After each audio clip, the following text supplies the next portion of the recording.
I know I made a video about the baby green kit with lettuce, but look at it with spinach and strawberries. I'm going to show you strawberries in just a minute. So there's 32 plants in here. Look at these. Look at these leaves here. Amazing. I mean, the plants really love being in the microgreen kit.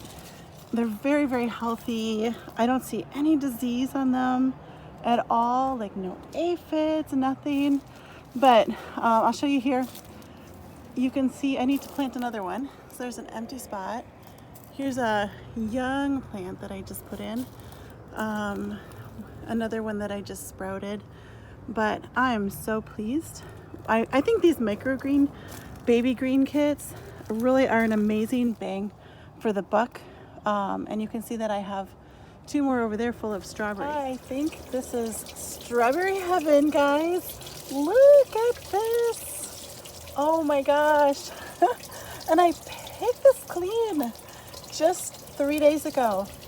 And there are so many strawberries. It's amazing. I'm so excited. I'm gonna make strawberry shortcake, I think. I don't know what I'm gonna make.